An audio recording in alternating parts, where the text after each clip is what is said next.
la Bible, Moïse est l'un des prophètes les plus importants de l'Ancien Testament. Historiquement, la figure de Moïse est complexe et semble être le résultat d'une construction qui s'étale sur plusieurs siècles, ce qui ne signifie pas qu'il n'ait pas existé. Nous n'en savons simplement rien. Dans la Bible, Moïse apparaît à plusieurs reprises. Il y a d'abord le fameux épisode où il est déposé dans un panier sur le Nil pour échapper à Pharaon qui veut massacrer tous les garçons hébreux. Il est recueilli par la propre fille de Pharaon qui l'appelle Moïse, ce qui signifie « sauver des eaux ». Plus tard, pour échapper à sa condition d'esclave, Moïse exhorte son peuple à fuir dans le désert, avant d'être poursuivi par Pharaon et son armée. Arrivé devant la mer Rouge, Moïse entend la voix de Dieu qui lui ordonne de fendre la mer avec son bâton. La mer s'ouvre et les Juifs peuvent traverser à pied sec. Quand Pharaon arrive, la mer se referme et submerge son armée.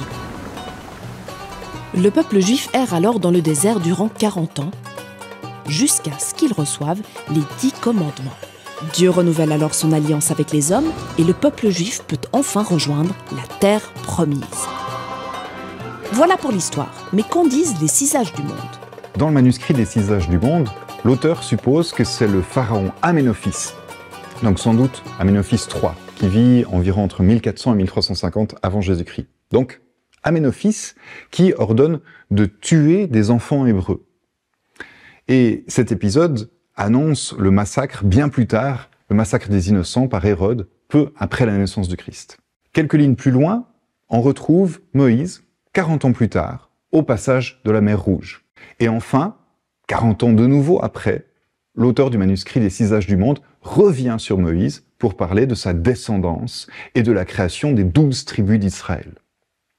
Ainsi, plutôt que de s'arrêter sur un épisode particulier qui va figer la narration dans le temps, l'auteur préfère montrer l'héritage de Moïse à travers les âges et les tribus d'Israël, dont le Christ est le descendant direct. L'accent est ainsi mis sur la généalogie et cette forme de récit succinct permet de ne pas perdre de vue ce que l'utilisation du rouleau a favorisé. Il ne s'agit pas de faire un arrêt sur image, mais d'avoir une lecture verticale et continue de l'histoire. Sur l'image du manuscrit, le personnage tout à gauche est Moïse. Alors, on voit que son habit est simple, mais le bâton qu'il lève vers le ciel pour refermer la mer rend son identité certaine. Et derrière lui se tient le peuple d'Israël quittant l'Égypte. Et dans la mer, symbolisée par des vagues, on voit Pharaon sur son cheval, qui porte une couronne et un bouclier, et qui est en train de se noyer avec toute son armée, qui, vous le remarquerez, porte des cottes de mailles et des casques et des lances.